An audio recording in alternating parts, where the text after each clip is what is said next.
Good morning and welcome to the fourth and final virtual global grand rounds for the American Academy of Otolaryngology Head and Neck Surgery Foundation. We're very excited. We have an incredible world-renowned group of panelists and moderators, so we will get right to it. Today we're talking about global perspective on endoscopic ear surgery. I am Mark Zafirio, the American Academy of Otolaryngology Head and Neck Surgery Foundation Coordinator for International Affairs. It's my honor to be here with you today. And we're very excited that we have over 1,500 attendees registered for this event, and this represents over 124 countries. We're also very excited that this event is being co-sponsored by the Confederation of European ORL-HNS, known as CEORL. They are a wonderful global partner with the American Academy, and we will look forward to hearing from their president, Per K. Thomason, shortly. Here's our general agenda. We will have, again, the topic of the global perspective on endoscopic ear surgery, and then 4 speakers. This will be followed by a Q&A, and this is a 1 hour and a half session today. Before we get started, we'd like to hear briefly from our American Academy of Otolaryngology Head and Neck Surgery Foundation Executive Vice President and CEO, Dr. Jim Delaney. Dr. Delaney, thanks for all you do for global otorhinolaryngology. Thank you, Mark. It's a pleasure to be here, and I want to thank our European colleagues who we've recently cemented our relationship with in the last year or two for working with us on this fabulous topic. You mentioned this was the last global grand rounds. I want to make that clear. That's for this year. We will be continuing this next year. And I also would like to thank all those who attended our annual meeting in Nashville. We had a great success there. And our upcoming in Miami may be the greatest international meeting we've had for next year. So I look forward to seeing many of you there. And thank you for taking part in this wonderful global grand round series, and look forward to hearing it myself. Thank you. Thanks so much, Dr. Delaney. Next, we want to introduce the president of CEORL. Again, we're so honored to have CEORL as a global partner in global otolaryngology education. And we have a few words from the president of CEORL to start today, Per K. Thomason. Per K. Thank you, Mark. Yes, it's my pleasure and honor to be the president of the CEORL. And I would just start out by thanking you, James, and thanking you, Mark, and AAO for joining in on this as a common feature, hopefully for the future. I think we have established through Cem Meco's initiatives during the recent years, and now moving on with this, a good collaboration with AAO from the European side. And I think this makes sense in so many ways. So, but let me just introduce our organization, what it's all about. And if you look back in the day, let me get shared screen up here. Can everyone see me now? Yes. So this is our name. This is the large common European ORL organization. And back in the day, you may remember we had an organization called the UFOS, which was the organization of all our national societies. We also had the European Academy, which was the association of all the subspecialty societies, European Rhinological Society, and so on.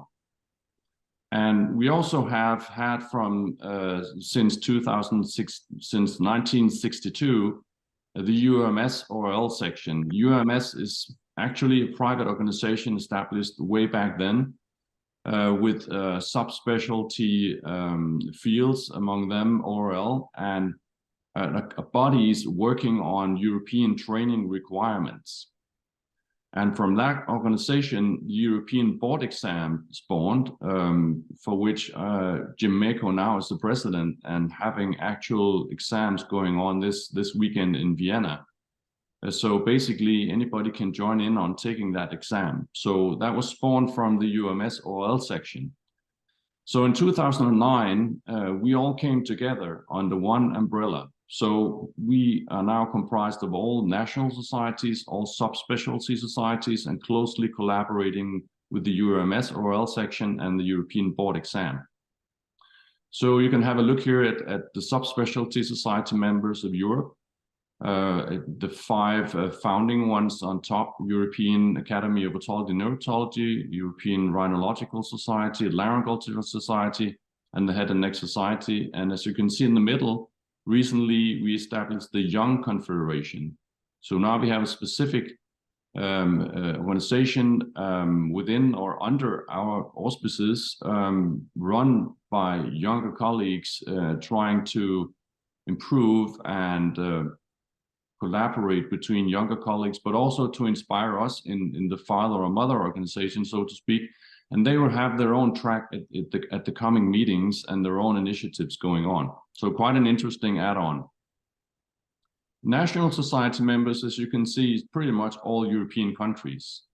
And we have also some collaborators in the form of affiliated society members, as you can see here, and co-opted society members, which is international. And of course, I'm happy to see that we have AAO there, but also countries from around the world. And we're working on having more and more co-opted society members to have joint sessions at our meeting, but also at the joint society members meetings. And last in Nashville, we had 4 sessions from the COL at the AO meeting, and that was a great pleasure to join in on that.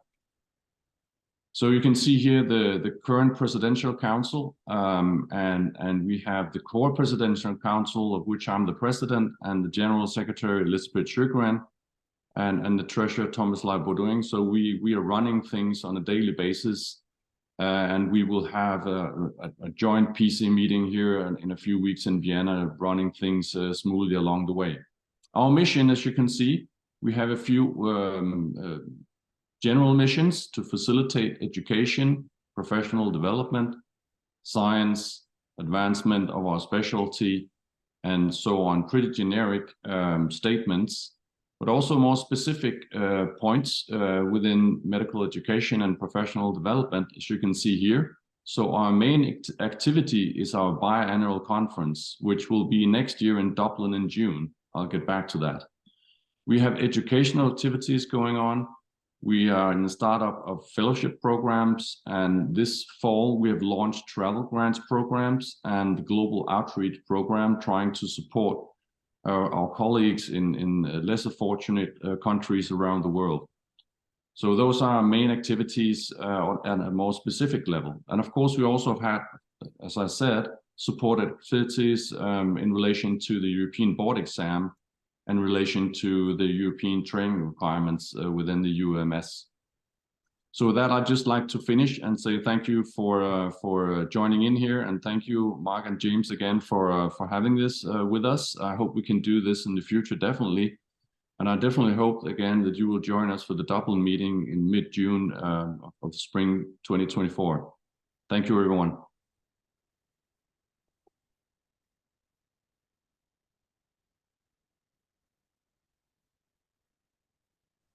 Well, thanks so much, Per-K, for that brief history of CORL and all the amazing things that are currently going on with CORL. We, again, are so grateful for the collaboration between CORL and the American Academy of Otolaryngology Head and Neck Surgery, and we really look forward to the Dublin meeting in June. With that, a few housekeeping items. Just everybody, please keep in mind that as we go through our speakers, please put any questions in the Q&A. We will answer some of those live and some of those in the chat.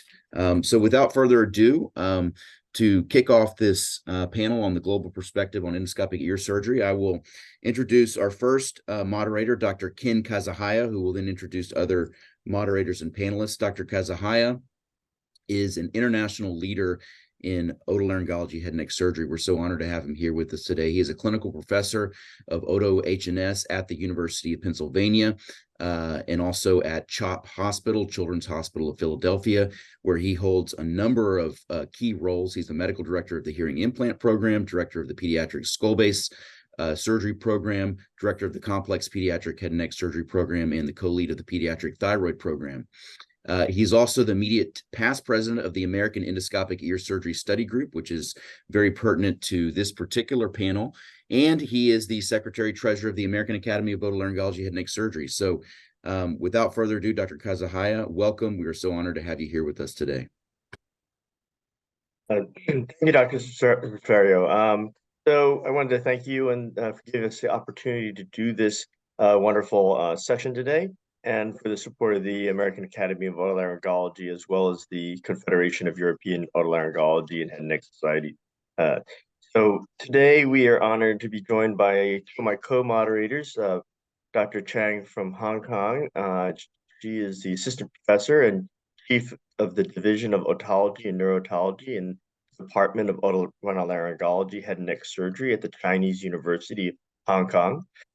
She has special interests, including hearing degeneration, auditory implantation, vestibular diseases, tinnitus, transcanal endoscopic ear surgery, as well as skull-base surgery. She pioneered endoscopic ear surgery in Hong Kong since 2016 and performed the first transcanal skull-base surgery in Hong Kong at that same year. She has performed most of her auditory implant. She performed most of the auditory implants and auditory research at her center. She is a chief author of the Total Endoscopic Ear Surgery Dissection Manual, published by the Chinese University of Hong Kong, and has more than 30 publications, including international journals and peer-reviewed abstracts. Also, we are joined today by Professor Skarzinski. He is a professor of medicine and health science, as well as a specialist of otolaryngology, pediatric otolaryngology, audiology and phoniatrics, and public health at the University of Warsaw in Poland. He currently serves as a chair of the International Advisory Board at the American Academy of Otolaryngology, Head and Neck Surgery, and is a member of the Academy's implantable hearing devices, as well as the Otology and Neurotology education committees. Dr. Skarzinski is also a member of the World Health Organization roster of experts on digital health, and he is an author of more than 1,150 national and international publications and 2,140 conferences and conference presentations worldwide. And I will have my two co-moderators help introduce our further panelists as we go. Hello, thank you very much for a very nice introduction. It's a big pleasure to be today with you. And the first speaker will be Professor Cem Meco, and I would like to shortly introduce Professor Meco is the professor of two countries, so Ankara University, when he established several programs, including the endoscopic technique in Skullbase, and also the university in Salzburg in Austria. Professor Meco is the immediate past president of Confederation of CORL, which we heard a little bit recently, and the president of European Board Examination in ORL and Head and Neck Surgery, in which he serves not only as a president but examiner for over a decade. Professor Meco is an author and co-author of many presented, published papers, chapters, and worldwide very known in many conferences, so for sure you know him. And now the floor is yours, Cem. Thank you very much, Piotr. It's my great pleasure to be today with you at the global webinar of the American Academy, co-sponsored with the Confederation. So I will be talking about the role of the endoscopes and function protection coming from the only macroscopic days now, and what kind of advantages it could really bring to us. So I have nothing to disclose except being the president of the European Board Exam that's really running right now, and we just have the new dates decided today for next year. It will be in 20th of April, the written exam, and 9th of November in Vienna, the oral exam. So as Per has mentioned, we are also very happy to be a part of the big family of the Confederation, the single body in Europe. And we also have for international members individual membership possibility if you would be interested. And of course, please note the biggest event in Europe, our biannual Congress in Dublin next year, next June. So as being the first speaker of the panel, I just wanted to bring this because this really explains what kind of advantage the the endoscopic surgery can really be bringing to us. Of course, the mainstream surgery in otologic surgery is through the operating microscope. But on the other hand, the endoscopes bring the advantage to bring our eyes deep enough so that we can see around the corners, and using different endoscopes that we can even look around 90 degrees and work around those areas. So that brings some advantages, not only as the diagnostic tool and for education, but as a therapeutic tool on the first hand as a assistance to our standard operations through the operating microscope. And we can look really the hidden areas, leaving less residual disease. And we don't really need to drill or reroute structures so that it can really help us protect the function. On the other hand, then it could be a transcanal endoscopic surgery that I will mention also later in my talk. Regarding the endoscope-assisted or purely endoscopic techniques, it has been already shown back in 2015, almost a decade ago, that they, for cases of cholesteatoma, they can reduce the residual disease up to 50%.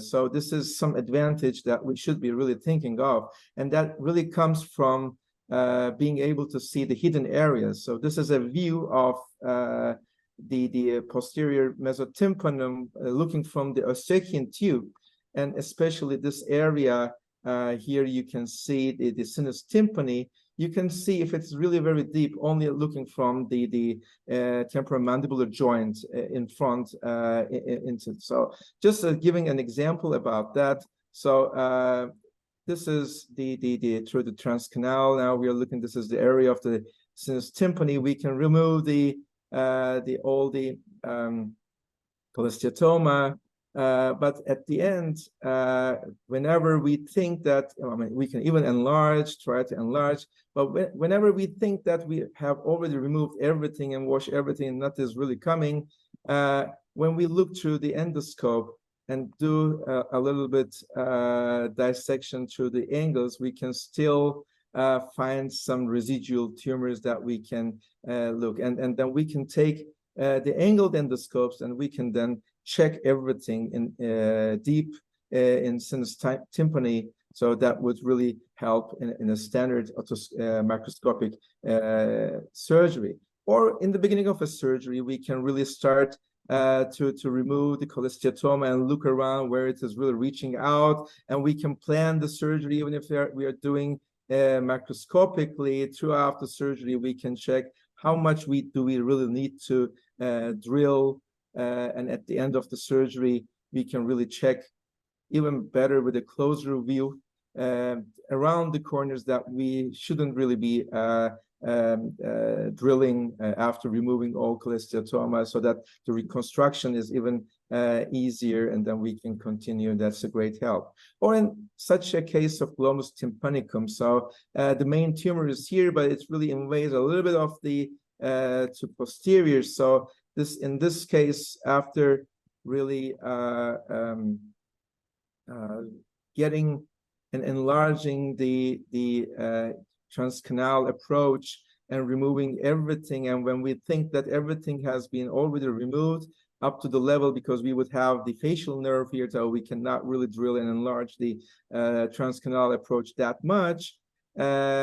And at that moment, if you turn with the endoscope to that area, suspected area, then you can really find that what you would see in the CT scans and reach out there much more easily to remove the tumor, the last portion, which really brings the advantage of more complete surgery. Or in such a revision case of cholesteatoma, as you see, the recurrence is now up to the level of the geniculate ganglion, and in order to be really able to go there, we might really need to drill the cochlea or reroute facial nerve. But we can really use the advantage of the endoscopes to, without really completely rerouting facial nerve, we can really go there and remove endoscopically all the cholesteatoma, and then we can at the end check, and I will be talking about that technology also, that we can differentiate between granulation tissues and cholesteatoma, and at the end, without really the need of a facial rerouting, you can or drilling more, you can really manage the case. Or sometimes like this cholesteatoma case of the Petrus apex, you need to really go and remove all the tumor in a standard way. But whenever you remove it, you can really then leave in front the facial nerve, and without really taking the endoscope, you cannot really see those last remnants of the cholesteatoma, so that you would really need a facial rerouting, which would mean at least house fragment grade 3. So they really bring a lot of advantage. So this was something that we have done also when I was a young attending, to remove cholesterol granulomas from the petrous apex through the middle fossa approach. So you can really reach and remove whatever you can remove with the operating microscope. But then for more anterior portions, you can do even a Kazahaya approach to drill the anterior portion of the petrous apex. But whenever you really remove that, you're still not controlling if there is something remaining at the back. But at those times, we had the opportunity of the 45-degree endoscope. So with those, it was possible through the middle fossa to check if there are remnants. And if you just return back, then you can also see behind cochlea and internal acoustic meatus all the remnants really. And then we would really use the curved instruments at that time. That was a Heuwieser from the maxillary sinus back some years ago. But nowadays, we are really doing these cholesterol granulomas through the endoscopic sphenoidal, transsphenoidal approach, and you can really see. So we shouldn't be really dogmatic to use our approaches, so we can really check them out. So the endoscope has the possibility to have wide-angle close-up visualization and the manipulation capability around the corners, leaving less residual disease and a reduced need of excessive drilling. So we are less destructive and we protect function. But going to really transcanal endoscopic surgery, my colleagues will be also speaking about that. Like in this cholesteatoma case, you can really transcanal guide the limits of your surgery and drill as much as needed with specialized instruments and just check everything at the end of the surgery, that there are no remnants, and you can then also do a wonderful reconstruction of what you have drilled. And even during those dissections, you can use the image enhancement capability of the endoscopic systems for better perception and identification of what is matrix and what is in comparison to the granulation tissue. So you just better delineate. So this is, for example, the skin, and that will be also the skin. So you would be more focused on the dissection area. So this is over the facial nerve, and over the facial nerve, you would then be focused on how much you should be really dissecting. And of course, other than that, the endoscopes do give us the ability to use innovative techniques, like what I've shown. Instead of the conventional drills, we are using the sinonasal drills meant for dacryocystostomy. So they have their irrigation and suction integrated. So it is very handy in our hands. But also using endoscopes, this is something that we have reported also in Nashville. We can use endoscopes for diving techniques for hearing preservation, especially if there is a labyrinth-invading cholesteatoma. So this is based on a paper with my colleague we have published. The main thing is that we may really be losing the hearing, sensorineural hearing, while we're trying to remove the matrix. And of course, there are papers that tell that use of perioperative IV corticosteroids or even in topical corticosteroids might be advantageous for this. And there are already some reports on that, but we have been just combining all of those, and together with that, we were really amazed with the dissections of the temporal bones, because underwater technique, you can really protect the membranous labyrinth completely, which we cannot really do that much in the standard dissections. So as you can see from fresh frozen cadaver dissections, these are you can really save all the membranous labyrinth sections in the cadavers, and after having the encouragement of this, we have also used this technique on the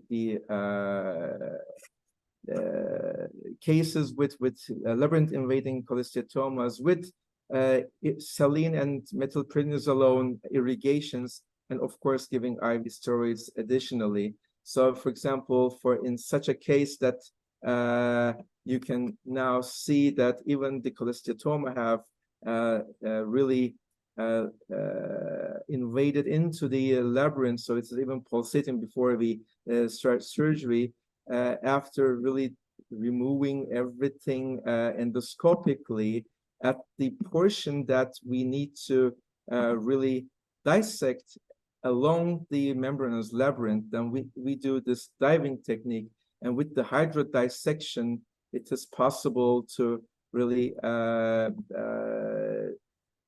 you see here the membranous labyrinth. So the integrity of the labyrinth is there while we are really removing all matrix around the facial nerve and the invaded portions. So and this is the postoperative of that patient or another patient, just to show and give you an idea how it looks with the underwater dissection technique that we can really remove along the labyrinth with the hydrodissection without the risk of any pneumolabyrinth and risk of deafness, because it's the same medium that we are both of them fluid if it is anyway open in between, and then we can reconstruct even underwater, and this is also another case. As you can see, it is possible to keep the inner ear capacity on those patients, and even with the image enhancing techniques, you can see how much you should be really going on. So this is also something that I want to report, that endoscopes really give us a lot of advantage to utilize to expand our help to our patients. So I'd like to thank the organizers again for their kind invitation, and I'd like to invite everyone again to Dublin next year. So and of course to Istanbul in 2026. Thank you very much for your attention. Thank you very much. It was tremendous presentation with videos, with a lot of presentations. If you have questions, you can put it in the chat, and I hope after all lectures we could come back to that. Due to the time to be, okay with all presenters, we go to Professor Seok Moon from Yonsei University. And Professor Moon is the professor of Otolaryngology at Yonsei University College of Medicine and the chairman of the Department of Otolaryngology at Gangnam Severance Hospital in Seoul, Korea, when now there is the Asian Pacific Cochlear Implant Congress. He also serves as director of the scientific committee for the Korean Society of Otolaryngology, Head and Neck Surgery, and general secretary for the Korean Society of Pediatric Otolaryngology. Professor Moon pioneered endoscopic ear surgery in Korea and published multiple articles of endoscopic in surgery. So the floor is yours, and we'll hear a very nice presentation. Hello, I'm Seok Moon from Yonsei University, South Korea. Today, I'd like to talk about expanded usage of endoscope, especially lateral skull-based lesions. Initially, we emphasized on the cosmetic advantages of the endoscopic ear surgery, but I think the most powerful advantage of endoscope is that it can serve better and wider view even in hidden spots. Divided into following categories, I'd like to show surgical videos which can demonstrate the advantage of endoscopic use. You can watch those videos as if you were watching a light movies. First case is advanced cholesteatoma. Cholesteatoma can make labyrinth fistula and total removal of colon matrix or leave it in the position are controversial. If we remove the matrix directly, patient hearing can be damaged. In this case, we can use underwater technique for matrix removal, and this technique can preserve hearing to prevent perilymph gusher. In microscopic approach, with big mastoid cavity, water interfere microscopic images. But in small EAC with endoscopic approach, this kind of underwater technique is more efficient. You can see the endoscope in the right photo. This can make underwater technique easier. First case is expanded cholesteatoma, which make a labyrinth fistula. You can see the lateral semicircular canal fistula was made by cholesteatoma. After removing colon matrix, we can see the facial nerve and labyrinth fistula. Using underwater technique, we can remove the colon matrix over the fistula very gently, very carefully. This underwater technique can prevent perilymph gusher. Yes, complete removal of colon matrix. We can reinforce this fistula using the tragal cartilage and perichondrium. And also, this tragal cartilage can protect facial nerve. Yeah, this is the end of the operation. The next category is pulsatile tinnitus made by middle ear vascular region. This is a glomus tympanicum case. With endoscope, we can get better surgical view and can reduce the risk of incomplete removal. After elevation of the tympanic membrane, we can find glomus tympanicum. In this case, I also use endoscope to clearing endoscopic lens. Yeah, cauterization is essential to minimize bleeding. After meticulous cauterization, yeah, this is underwater clearing. And then you can see the whole extent of glomus tympanicum. Cauterize again, and bleeding control clearing again. The tumor can be shrinked by the disc cauterization. And after that, the en bloc resection is performed by scooping like this right angle excavator. Yeah, after removing this tumor remnant, tumor material can be removed totally and bleeding control. Then meningoplasty using composite tragal perichondrium graft material. After 3 months, there's no recurrence and the tympanic membrane is well healed. You can see the specimen. The Dr. Brandon I. Jackson from Dallas reported already 14 cases of glomus tympanicum, and there is no difference in the result compared to the microscopic removal. Next case is a very rare disease entity of aberrant carotid artery in the middle ear. We already reported one case of aberrant carotid artery reconstruction 5 years ago, and that time we used a lateral incision and microscopic approach. Similar case, but in this time, I used a transcanal endoscopic approach. Let's see how the surgery went. You can compare previous case in 5 years ago and the recent case. In the left side, you can see the previous case. Bony defect is not so big, so we can use the bone chip and tuck this bone chip in the mastoid, from the mastoid bone and push back the carotid artery into the carotid canal.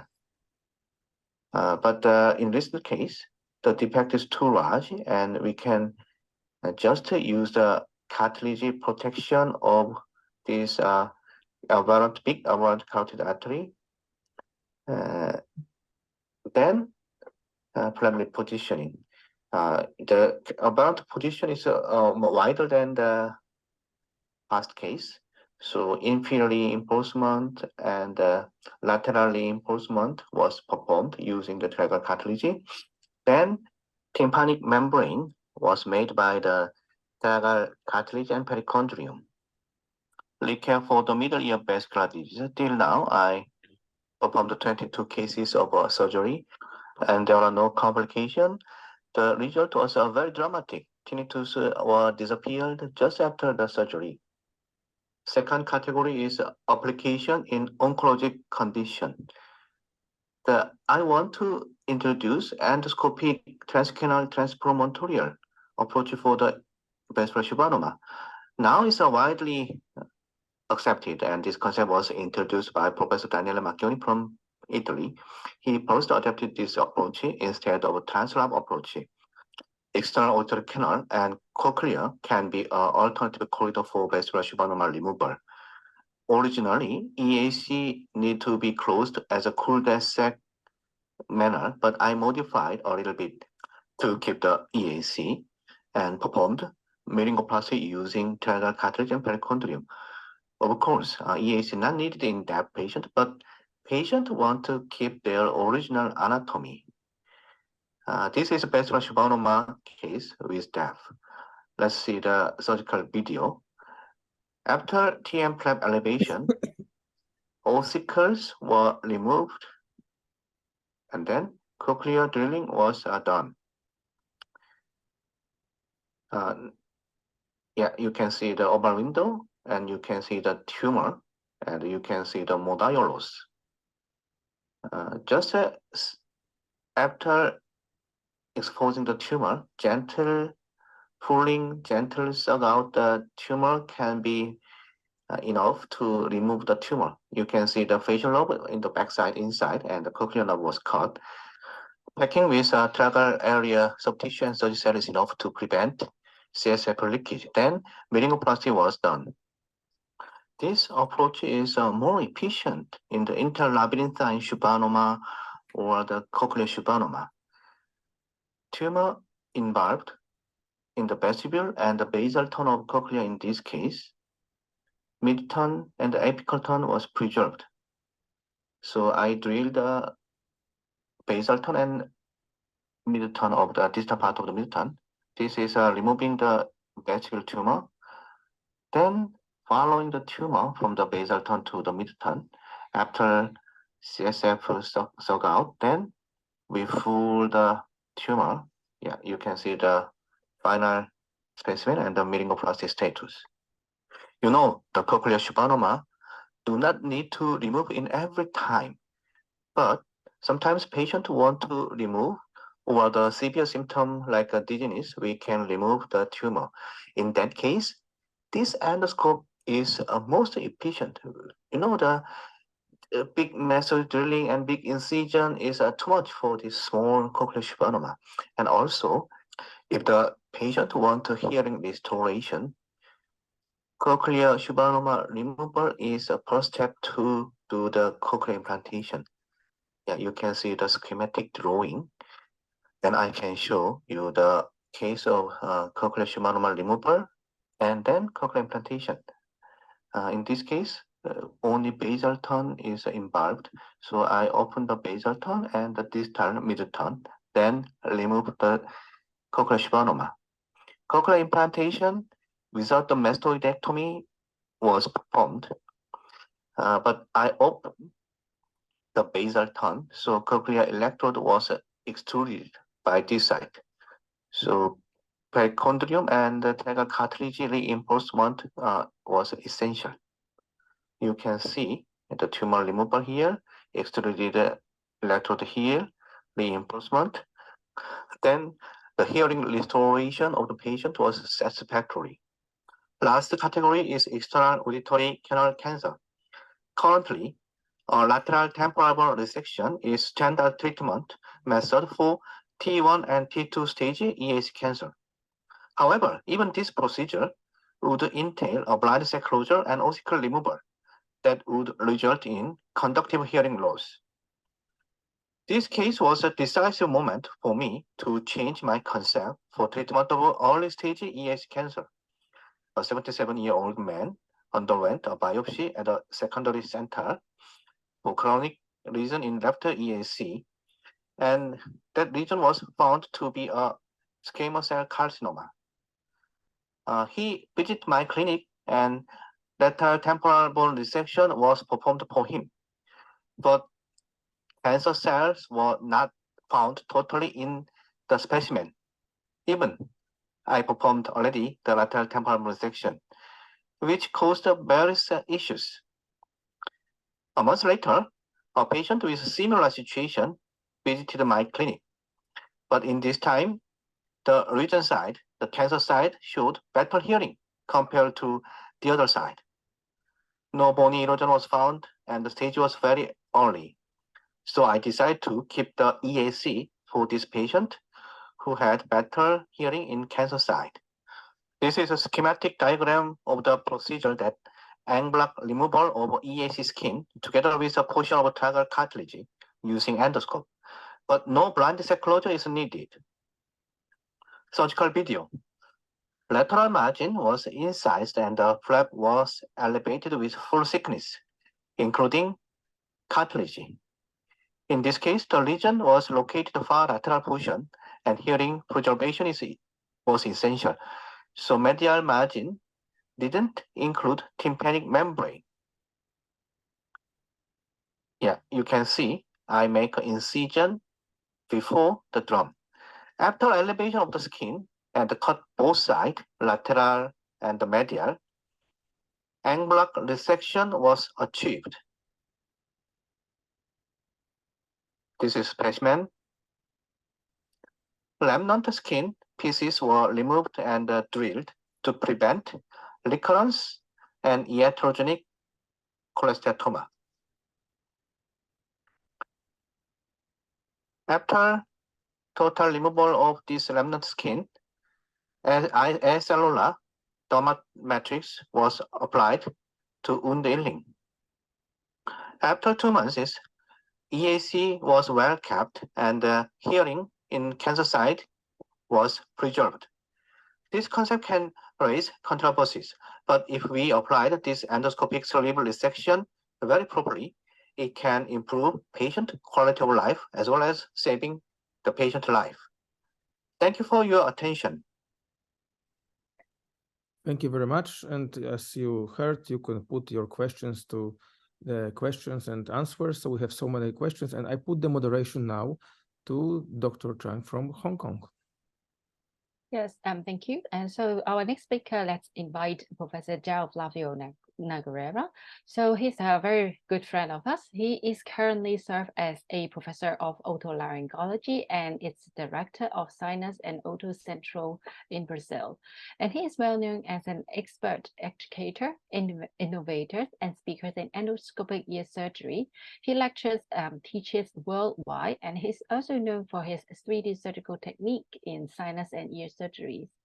Professor Joao has published many articles focused on his endoscopic techniques for various endoscopic sinuses, skullbase, and ear procedures. And he's produced several books on the endoscopic middle ear anatomy and endoscopic management of cholesteatoma. Also, he's one of the editors of the best-selling edition of the Otolaryngology clinics in North America on the endoscopic ear surgery. And he's hosting our upcoming World Congress of the ES in Brazil in 2024. So let's welcome Joao for his topic of endoscopies in otology, from office to OR. How can they help us? Hi, Joao. Thank you very much, Wesley. Nice to see you. This topic is very nice because it has me the possibility to bring different types of use of endoscopes from office to OR. So I have nothing to disclose related to this topic. As Yonsei told, we are hosting the next World Congress on Endoscopic Ear Surgery, the 5th edition, on June 20 to 22 next year in São Paulo, in Campinas, São Paulo. And this is a QR code. If you put your cell phone and you take a picture of this QR code, you're going to be redirected to the YouTube channel that I host. These are my social networks, and they YouTube, all the videos, including in this presentation, are in this YouTube channel and also in the other networks. So an overview of this presentation, I'm going to present the use of endoscopes in office, in ORs, some advantage, and some techniques for countries like my country or Latin American countries or third world countries that sometimes we do not have access to all the technology that is available. So as you know, I'm a historian. I also like to put some historical movies, and this is a mastoidectomy that was performed like in 1927. No microscopes, no endoscopes, no facial nerve monitoring, no magnification, no drills, just a chisel and a hammer, and they could do the operations. And the operations that you do today with endoscopes or with microscopes are about the same of this operation. This video was nice to me, especially in the COVID pandemic, because we were not allowed to use drills. And while we were doing some emergencies and we needed to open the mastoid, I used chisel and a hammer. It's not a good experience, I must say to you. And also I like to present this video that shows that in OR, things change. This is a 1960 video of a general surgery. Probably he is operating a hernia or something, but in the middle of the surgery, he decides to take a smoke. So he puts the mask down and then put a cigarette, and then someone lights up the cigarette, and then he, with a mosquito forceps, he picks up the cigarette and then resumes the operation. So it's interesting to know that history changed, and medicine is the science of transient truths, as we know. So the first thing that I wanted to show is the endoscope. Which endoscope to use in endoscopic ear surgery, in office and also in OR. In the beginning, people used to use the 6-centimeter otoscopes.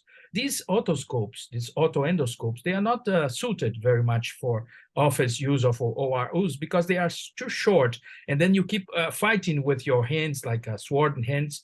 So the ideal endoscope that we use is the 3mm endoscope, which is made from several companies, but also you can use the traditional 4mm endoscopes, 4mm and 18 centimeters, the Sinuscopes, which is very nice for office and for OR.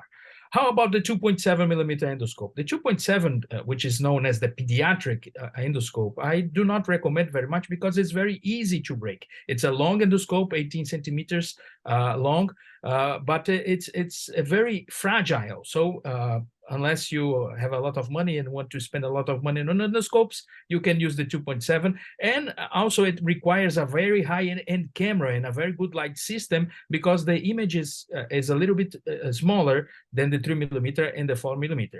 This is my office, and this is my son, Bernardo. In the office, I have a TV. attached to the endoscope, and I like to show the patients what they have.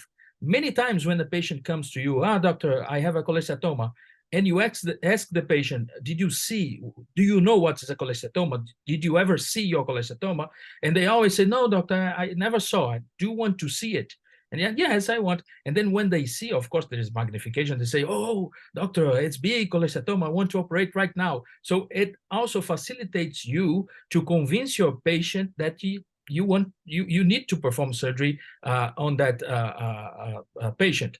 And of course, you can use cameras. You can use a very good camera in your office. But if you do not have a camera, you can use even your smartphone with adapters, especially for camps that we do on the countryside of Brazil or some countries in Africa.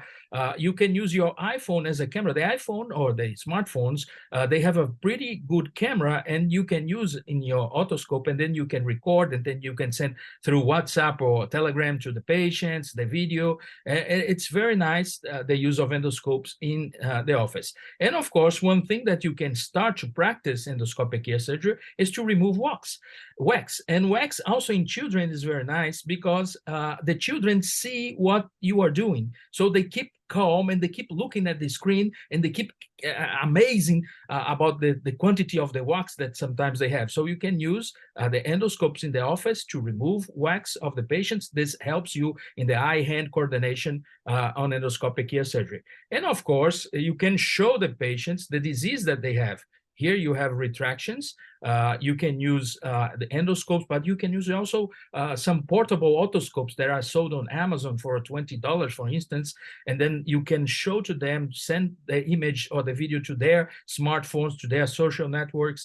And then you can show to them the blockage that they have, the perforation, the retraction, the self-cleaning retraction. You can explain to the patient the disease that the patient has, of course, in the office.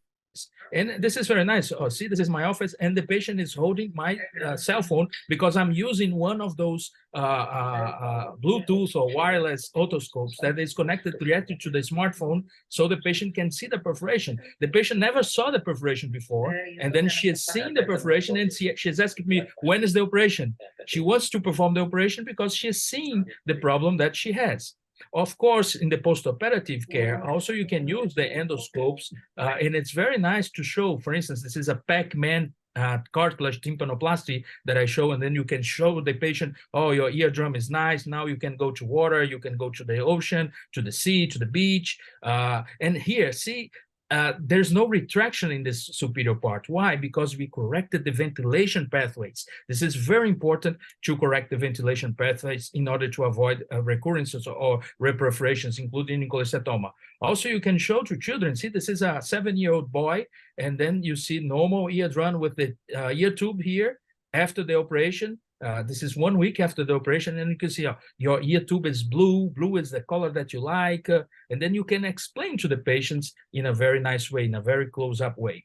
Of course, you can clean also canal wall down cavities. I always say, this is not a joke, I always say canal wall down cavities, they have 100% of recurrence of cholesteatoma. Why? Why do I say that? Because when you clean this is the wax, this is skin, this is cholesteatoma. You just don't need to come back to the OR with the patient sometimes, or you need, just like in 4% of the cases, you need to come back to the OR. But this is a cholesteatoma that you're cleaning in the office, of course, in a canal wall down. So for me, canal wall down patients, they have 100% of recurrence, but you don't need to take all patients back to the OR, and then you can clean and show the patients. This can be done in the office. But what about in the OR? In the OR, you can put, of course, ear tubes. You can understand, show the patients after how to put the ear tubes, how to aspirate the secretions.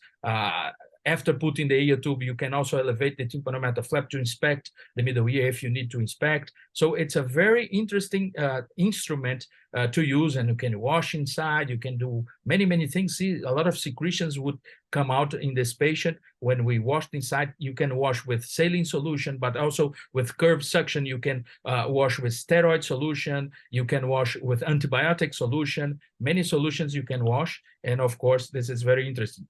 Of course, you can do a tympanoplasty. This is the technique that I call the Pac-Man technique. Pac-Man is a video game from the 80s. I don't know if many people here know the Pac-Man video game. I'm not that old, but I played Pac-Man.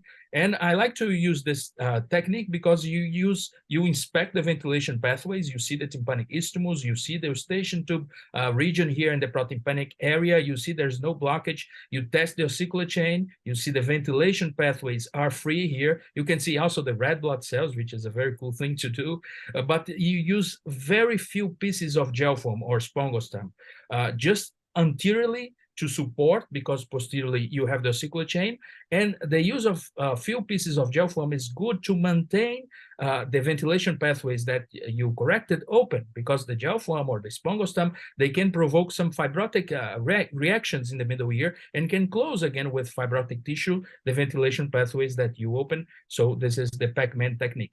Also in cholesteatoma, you have non-infiltrative matrix cholesteatoma and you have infiltrative matrix cholesteatoma. In non-infiltrative matrix cholesteatoma, you can do, even in big cholesteatomas, a totally transcanal surgery. Of course, cholesteatoma is a very nice subject, and I like to talk about cholesteatoma very much. But when you see here a normal mucosa of the middle ear, and you see no erosion of the incus and the stapes especially, probably this is a non-infiltrative matrix cholesteatoma. And non-infiltrative matrix cholesteatoma, they do not stick to the bone. See the normal middle ear mucosa here, you can inspect the sinus tympani, which is going to be in this direction here. You can see the stapes is not eroded. So you can use drills, you can use piezo surgery, or you can use curettes, and then you can remove this cholesteatoma completely transcanal, because it does not stick to the bone. See, you see here ponticulus, subiculum, sinus tympani, facial nerve, the tympanic segment of facial nerve. You end up cutting the head of the malleus because we remove the incus also. See lateral canal, and this is a big cholesteatoma, but since it's a non-infiltrative matrix cholesteatoma, it has a very good plan of dissection between the cholesteatoma and the antrum of the mastoid bone, and then you can wash inside with a curved suction, and then the cholesteatoma will pop up as a polyp. And then you can remove this cholesteatoma. It was a big cholesteatoma in this case, but non-infiltrative. So you remove the sac of the cholesteatoma, and then at the end, you would just reconstruct here, inspect more the sinus tympani, supratubal recess, oval window region, round window region, sinus tympani, open the tensor fold, which is closed most of the times, which is a new ventilation pathway that you can have from the eustachian tube, which is there, to the mastoid. So you inspect also the eustachian tube, and then at the end, you reconstruct. You can see inside the antrum, you can see almost all the way to the mastoid tip, and then you reconstruct using some cartilage that you can remove from the trago area, and with a few pieces of gel foam. This cartilage is in contact with the stapes, so sometimes you don't need to reconstruct using prosthesis because the cartilage is in direct contact with the stapes, and also you use few pieces of gel foam, so there is no blockage in the ventilation area. So it's a very good demonstration. But on the other hand, you have the infiltrative matrix cholesteatoma, and infiltrative matrix cholesteatoma, you must drill, because these cholesteatomas, they invade, they infiltrate the bone, and they do not come out as a sac. They come out as sometimes a piecemeal dissection. So you need to remove. Even in this cholesteatoma, big or small, we always start in the middle ear, which is the place that the birthplace of the cholesteatomas. And then if we need to go to the mastoid using instruments and using a microscope to go to the mastoid. So of course, we clean the middle ear first, clean everything in the middle ear, and then go to the mastoid to do the mastoidectomy. The dura was exposed in this area, and then you can have this very close-up view here of the mastoid area, and also this communication with the middle ear, and then from the middle ear to the mastoid area, the lateral canal, facial nerve is here, which was the dehiscent, and also you at the end can reconstruct with cartilage and some perichondrium of the cartilage. Of course, you can use the endoscopes to reconstruct the ossicular chain. In this case, we are using a PORP, a partial prosthesis, to reconstruct. This is possible also with the endoscope. A total prosthesis also is possible to use with the endoscope. This case was a revisional surgery, a cholesteatoma patient. As you can see, there was already the cartilage tympanoplasty. The patient was very good 1 year after the surgery. So we are measuring here the distance between the oval window and then the cartilage, and then we put the TORP prosthesis. And as you can see, since there is the cartilage, I do not like to use a lot of gel foam. So in this case, I didn't use any gel foam, just put the prosthesis and then press the cartilage in a very good way for the prosthesis to stay very stiff in the cartilage here, this TORP prosthesis. Stape surgery is also can be done.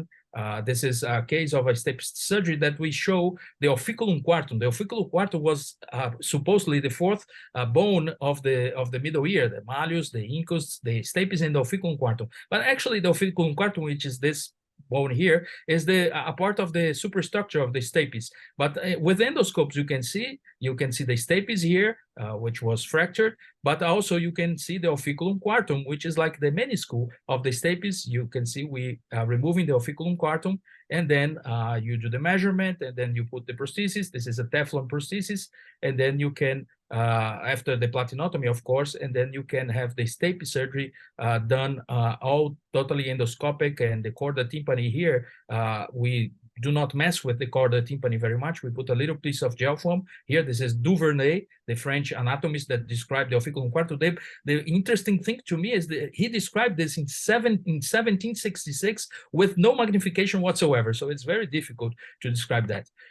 Of course, you have also revisional stapes, tympanic glomus, small or big tympanic glomus. This is a small tympanic glomus that you can see. We're using the bipolar forceps, just like Dr. Moon. This is a small glomus, so we use the bipolar forceps to cauterize and then remove the glomus, the tympanic glomus. You can do all sizes of tympanic glomus with the endoscope. This is a big tympanic glomus. In the other hand, also you can elevate the tympanomeatal flap. This is a big tympanic glomus. The important thing is to deglove the tympanomeatal flap from the malleus. This is not a very difficult maneuver to do, but you have to practice this maneuver before in courses on cadavers. So you use the bipolar forceps, and then you can remove the tympanic glomus, and at the end you just see the tip of the tympanic glomus, and then they cauterize any vessels that are there. For the internal auditory canal, also you can use the endoscopes, and for surgeries like this, where you can use endoscopes also and microscopes to see the geniculate gangle here. This was a cholesteatoma that already did a translabyrinthine approach to us. The cholesteatoma did the surgery. We just used the endoscope to see the region of the geniculate gangle and the labyrinthine segment of the facial nerve, which had skin here. So we had cholesteatoma here, and with the endoscope, we could see the cholesteatoma in this region here, very close to the geniculate gangle, and work with 2 hands to remove the cholesteatoma from that region. You can see here the foot plate of the stapes, the vestibule was already open in this case. This is the postoperative, just to show, and also in control in the postoperative care of the patient. So you can see here postoperatives of tympanoplasties. This is a postoperative of a cholesteatoma that you can have a control. And this is interesting because you see the cartilage and you don't see the retraction here, because the Pacman cartilage, because you have a good ventilation pathway, a good ventilation route. So the cavity, I like to say, it's stable. It's a cavity that is gas, very good gas to have a stable cavity. But also you can see this. This is a thing that we have sometimes here in Brazil, these extraterrestrial animals. Of course, this is very close to lunch in Brazil. I hope you have already had lunch before you see this, but you can see this. This is a maggots in the middle ear in HD or 4K quality, and then you can remove those maggots with the endoscope. So it helps you a lot here. Also, you had a cholesteatoma with the patient here, retraction pocket cholesteatoma. So to end, of course, we are doing endoscopic surgery for the last 20 years. And very good results. Patients are satisfied. You can show the patients the disease. But endoscopic ear surgery has a lot of advantages, but also has disadvantage. You have only one hand and stuff. But don't confuse is at being easy. Endoscopic ear surgery is not easy. Actually, as a matter of fact, it's more difficult than microscopic ear surgery. So that's why you have to have a very good learning curve. So I hope to see you all in Brazil next year. In June 20 to 22 in Sao Paulo on the next World Congress on Endoscopic Ear Surgery. So thank you very much for this opportunity. Thank you, Joao, for very comprehensive lectures. So without ado, let's welcome our last speaker, Alicia. Alicia Quesnel. She is an otologist and neuro-otologist at the Massachusetts Eyes and Ears, and an assistant professor in the Department of Otolaryngology, Head and Neck Surgery at Harvard Med School, Boston, USA.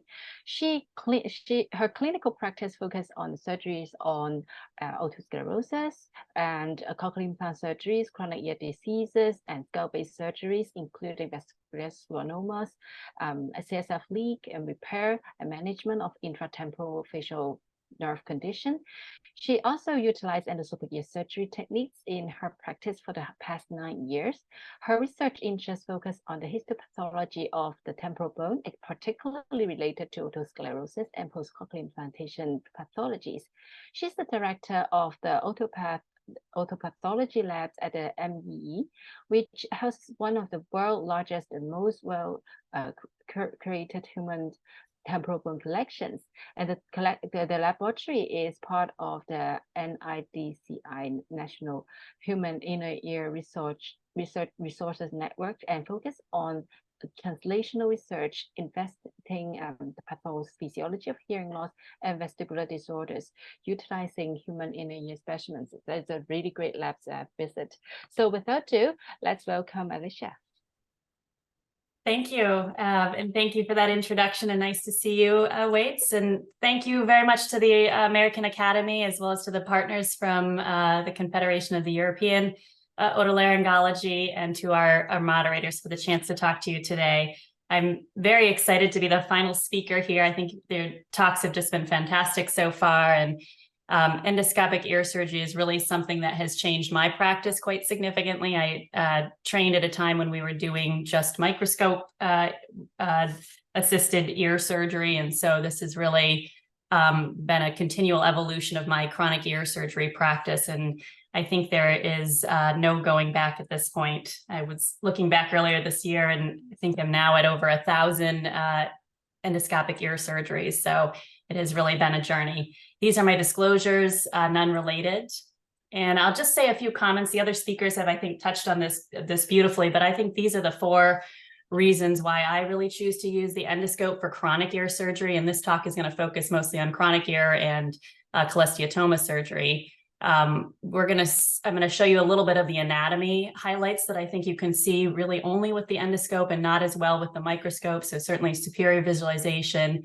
The second reason is that we can do surgeries less invasively, and this has now been borne out in the literature in a number of papers which have demonstrated that the same disease extent can now be addressed in a transcanal fashion rather than requiring a canal wall up mastoidectomy. And in cases where you might have performed a canal wall down mastoidectomy, that can now be done oftentimes with a transcanal plus a canal wall up mastoidectomy using the endoscope. And I've certainly seen that in my own practice over the years as well. I would say there are now a number of studies also in the literature showing at least equivalent rates of cholesteatoma management in terms of the recidivism rates using an endoscope versus a microscope. And there are some papers even showing that recurrence rates are actually lower using an endoscope, and perhaps that's due to the improved visualization that we get of the middle ear. And then ergonomics is not something we really touched on today, but I think for surgeons, this is really critically important. If you're spending hours per week doing chronic ear surgery or any ear surgery, really having a tool that's ergonomically good for you, I think is really important as well. And so here's a view of a comparison. This happens to be a 14-year-old with a congenital stapes anomaly, but this is a case in which I started with the microscope early on, but switched to the endoscope. And you can see the difference between the views that you get here. And so here, this is a right ear. You can see the stapes was congenitally malformed so that it was not in contact with the incus here. And when you switch to the endoscope, I think that relationship is even more evident here. You can see much further posteriorly into the retrotympanum here, and certainly into the hypotympanum. And so just an example of the differences that we see. I want to point out a few quick things about anatomy, and I'm going to hit some of the anatomy highlights that I think have been really critical for my practice. This is a paper here on the right from the Italian group, Dr. Daniele Marchioni, Rubini, and Soloperto.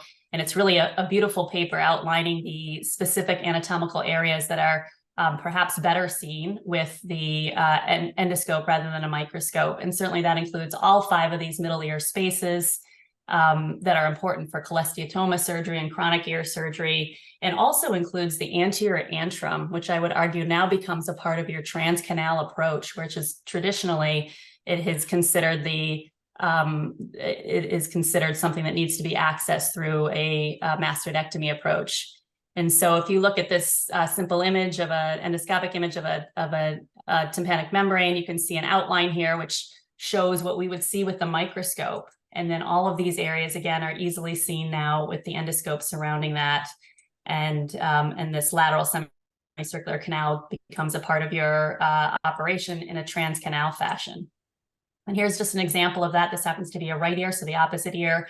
You can see here the stapes, stapedial tendon, round window, the malleus. The incus has already been removed due to a cholesteatoma. Here's the facial nerve with that racing stripe, and just adjacent to it here is the lateral semicircular canal, and you can see at least the anterior half of that lateral semicircular canal quite easily and operate in this area of the anterior antrum. Another landmark that I would just point out that is essentially always seen in endoscopic middle ear work is the cochlear process. I don't think I appreciated that nearly as much with the microscope, but with a wide angle lens, it's always visible and really is one of the best landmarks in addition to your stapes for identifying the location of the facial nerve. And that can be really important in cases where the anatomy is not normal or extensive inflammation and erosion, such as in a cholesteatoma case. Another highlight that some of the other speakers have touched on too, but I think is really important is the sinus tympani view that you get with the endoscope.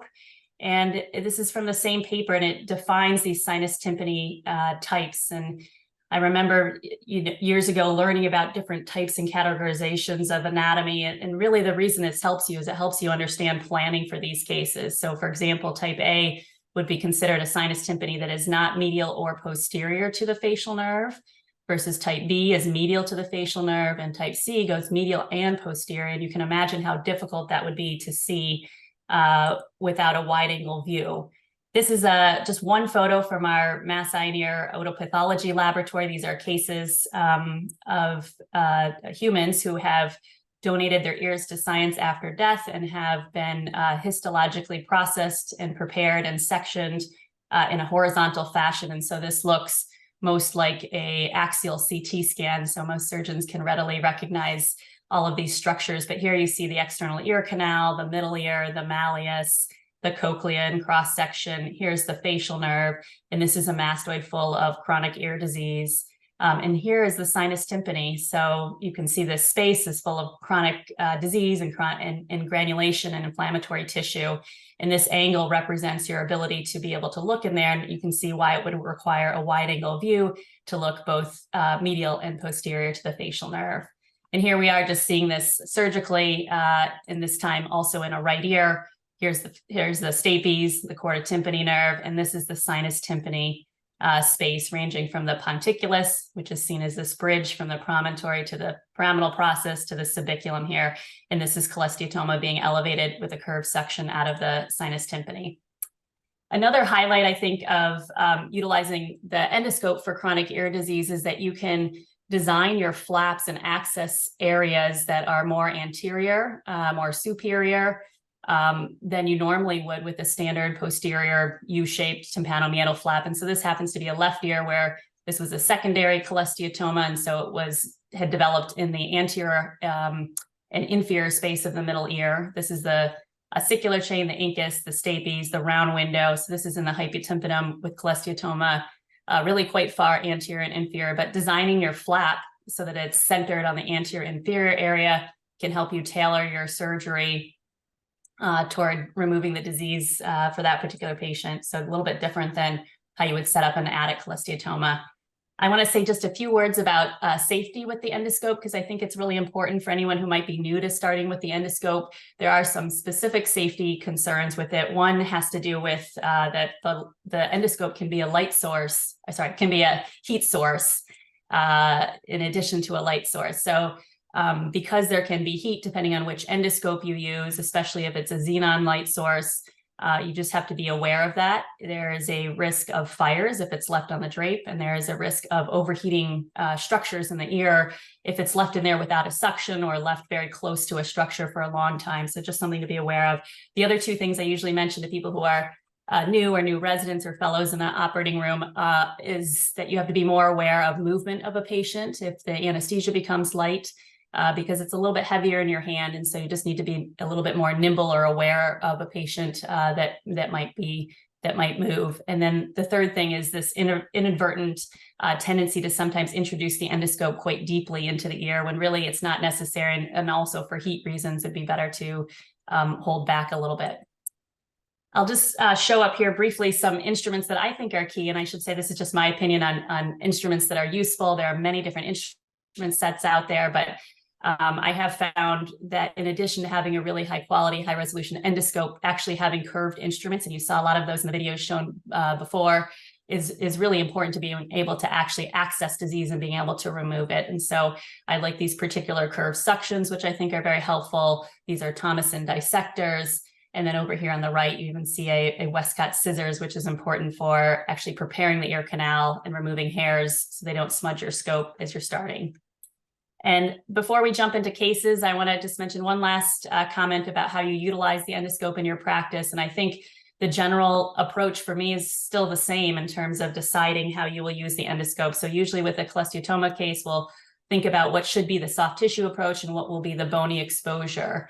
And really the difference is that you can access more with the endoscope. And so you may be able to do this in a transcanal fashion, whereas previously you thought you would need to do a mastoidectomy.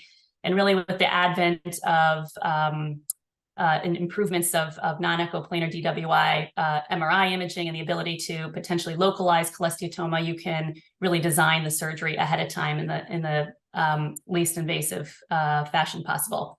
So I'm going to jump into just a few cases that I think are representative of using the endoscope in chronic ear surgery and cholesteatoma. So I'll narrate as we go through. This is a left ear. You can see the cholesteatoma here. You recognize the malleus from the lateral process to the umbo.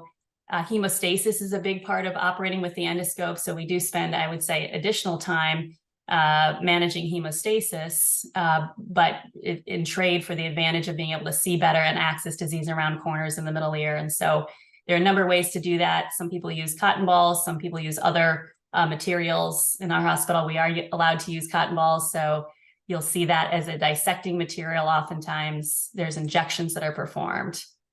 And here's raising the tympanomeatal flap and then entering the middle ear. And here you can see the cholesteatoma sac posteriorly. I think some of the same surgical principles should apply, where you would attempt to dissect as much of the capsule intact as possible, but at some point it begins to limit your view of further dissection. And so here we're separating the capsule as much as possible from potentially underlying ossicles, and then debulking from the center of the capsule. And again, this is a left ear, so superior here, inferior here, and you see the cholesteatoma being removed off of the stapes. The facial nerve is, of course, just above the stapes down in that area, so it requires a little bit more careful dissection. This is using angled instruments and removing some of the cholesteatoma, again, using a cotton ball to dissect. One of the things that's important, I think, with whichever tool you use for cholesteatoma surgery is clearing the ossicular chain. And if it's disconnected, then just removing the incus and even the malleus head early on gives you a good view into the middle ear cavity beyond the ossicles for further dissection. So this is separating the malleus from the incus here at the joint space, and then removing it. And all of these things are slightly tailored for use with the endoscope, in that you're doing all of this, of course, one-handed. And so it might be slightly different instruments or slightly different maneuvers that are used than if you were to be able to use your second hand to stabilize things. And here's an example. You see the flap here. There's hardly really any perforation that's left. So we were able to preserve all of the eardrum and then just freshening the edges, so actually making the hole bigger a little bit in preparation for reconstruction. But that's really one of the beauties of endoscopic ear surgery. You're really preserving generally most of the eardrum that's still present of the native drum. You saw that degloving of the malleus that some of the other presenters mentioned. I think that's also really important for endoscopic ear surgery. And it becomes important because we're operating now in a more anterior space oftentimes. So here I'm tucking the temporalis fascia graft anterior to the malleus so that it's straddling the malleus manubrium here. And so that just holds it medially in position. I oftentimes will use a little marker with the endoscope because sometimes the graft can get folded on itself and be difficult to unfold. And so having a little marker of where a slit in the fascia graft is can be helpful. And just jumping ahead a little bit in this video, here we did end up performing an ossiculoplasty. There's a PORP being put into position and then cartilage grafts there. And I'll just jump ahead to our last case that I wanted to show you. So this is a 43-year-old also with a cholesteatoma. This is in the right ear. And just I wanted to highlight some dissection techniques here. You can see the coronal images showing a little bit of a skull-base defect. And in my practice, we oftentimes will get an MRI scan to be sure that's not a meningoencephalocele. And on the DWI imaging, it was consistent likely with a cholesteatoma. And that allows you to plan appropriately surgically ahead of time. So here is this patient's ear. It's the right ear. You can already see it's quite inflamed cholesteatoma with a lot of granulation tissue and bleeding already. So you already know this is probably going to be a little bit bloodier of a case. There's removing the incus. This is a malleus snipper, which is an incredibly helpful instrument, I find, to remove the head of the malleus. And here we are in the epitympanum up here, and you can see the dural, you can see the tegment defect here, and you can see the dura is mobile and moving here, and there's still skin that is directly adherent to the dura. And this might be otherwise quite difficult to see even with a canal wall up mastoidectomy because of how anterior it is in the epitympanum. But you can see with the endoscope, you really have a beautiful view directly up into the epitympanum and are able to dissect cholesteatoma directly off the dura with really quite good visualization. And this is a straight suction, but curved suctions can be helpful. And again, using this cotton ball as a dissector there. So with that, I just have a few concluding comments that the endoscope really, I think, has changed my practice and has certainly been integrated all over the world with really, I think, significant improvements in the increased minimally invasive nature of chronic ear surgery in particular. But there are a number of other instruments coming along that are starting to become more popular, including exoscopes, which is another tool to look three-dimensionally at structures and allows two-handed use. And these are my conclusions. And I just will highlight a few resources for any of you looking to learn more about endoscopic ear surgery. There are a number of websites that post courses that are ongoing. And we do have an upcoming course in Boston in the spring that'll be hands-on. So thank you. Thank you, Alicia, for your final very great presentations to give us tricks, tips, and reminders. So we only have 6 more minutes left for the Q&A, and we have 18 questions that has already been answered in the Q&A. So you can read it up, but I think there is quite a number of questions concerning the glioblastoma. So I maybe open up to the panel for discussion on for bleedings in the endoscopic ear surgeries, and especially for those very like bleeding tumors and vascular tumors. So how to control the bleeding? What kind of cauterization do you use and prefers, and any special tips and tools that can be an option for our candidates? Yeah. Can I answer first? I use normal as ordinary bipolar as a Mallis type bipolar cauterization, but sometimes cauterization is not enough, so I prepare many material like Surgicel, Avitan, sometimes kind of other material. So sometimes material is better than cauterization. So would that be very difficult for the tips to reach on the very deep tumors while your canal is relatively narrow? There's a question, open question in Q&A. Yes, link. the ordinary tape, it's sometimes very narrow EAC, we cannot use bipolar. It's very, very difficult to control using the bipolar only. Yeah, I completely agree with Dr. Moon. I think the use of the bipolar forceps is very nice to shrink the glomus tumor, and also some adrenaline-soaked cottonoids. You can put pure adrenaline, and then you put these cottonoids or cotton balls over the tumor for a few minutes or seconds, and then the tumor also shrinks a little bit, and then it makes more easy for you to remove. Also, if you have a good assistant with a suction, being your second hand, it will help a little bit more. And the use of warm saline solution also when you remove the tumor is very nice, because warm saline solution induces the coagulation cascade. So it's better to use warm saline solution than normal temperature or cold saline solution. I would just add to that, I think the real advantage of the endoscope there is to be able to dissect around the tumor before you create massive bleeding with the glomus tympanicum tumors. And as everybody knows, even though it's a small tumor, it can bleed quite a bit and be challenging to handle with one hand. So I think the real key there is to do your dissection, remove it off the ossicles and all of the key structures ahead of time. And then you're ready for that one last maneuver where you remove it and you've hopefully cauterized it as much as possible, and have all of your hemostatic agents available. Well, on top of all of those, for that last portions, it is also sometimes very nice to use a CO2 laser for that last piece of dissection. So we are applying. So otherwise, we're definitely the bipolar is the main thing there that we are using, you know. We have about a minute or two just so I want to allow Dr. Zafaria to close the session. One question that comes up quite often is what do you use for anti-fog or defogging of the endoscopes? Because the normal thread that you use in the nose is actually considered ototoxic.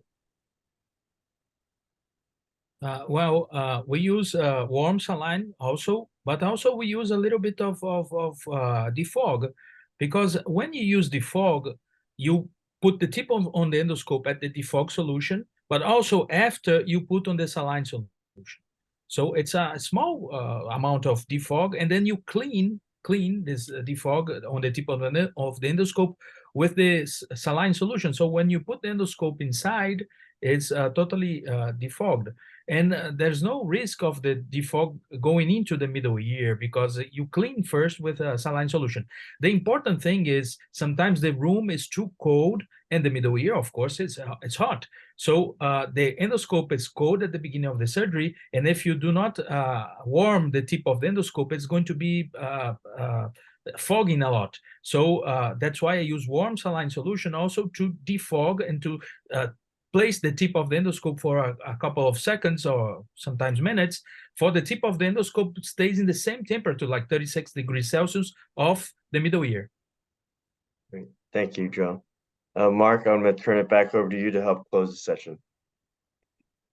Well, as you can see, there's still a lot of unanswered questions. We answered, our panelists and moderators were so nice to answer so many questions in the chat as we went, but this topic has obviously generated a lot of additional questions. We can't thank enough our moderators, Drs. Kazahaya, Chang, and Sharzinski, and our panelists, Meco, Drs. Meco, Moon, Nogueira, and Quesnel. I mean, what a amazing lineup of presenters, internationally recognized from all different areas of the world. We just can't thank you enough. And I know that the audience, as you can tell by the comments in the chat and the Q&A, just thoroughly enjoyed it, and both informative and entertaining. So we can't thank you all enough. And we had over 400 live participants today. So really a huge success for this webinar. So if you liked this, we have another Global Grand Rounds that will be February 24th, 2024, same time, 9 to 10:30 a.m. Eastern. We'll have 4 of these in 2024. The first one, again, will be in February. This will be co-sponsored by the Pan American Association of Otolaryngology Head and Neck Surgery. All of you who are on this webinar should get an email to register for this. These are free webinars, so we look forward to seeing you all there in February 2024. We're very excited about the annual meeting in Miami, September 28th to October 1st, 2024. This is an in-person meeting of the American Academy of Otolaryngology Head and Neck Surgery in Miami. We expect this to be one of our largest meetings ever, perhaps our largest international attendance ever. So we're very excited about hosting you all there in beautiful Miami in September, October 2024. And just a reminder for any of you who want to join the Academy, there are a lot of benefits. You can see all this on the website. There are discounted rates for our international members, especially those from low and low middle income countries, and you can see those rates online. So all of you will receive a certificate of attendance by email, as well as the recording of this session. Look out for that, as well as the registration for the next meeting. So on behalf of the American Academy of Otolaryngology Head and Neck Surgery Foundation, we wish all of you good morning, good night, wherever you are in the world, and thank you.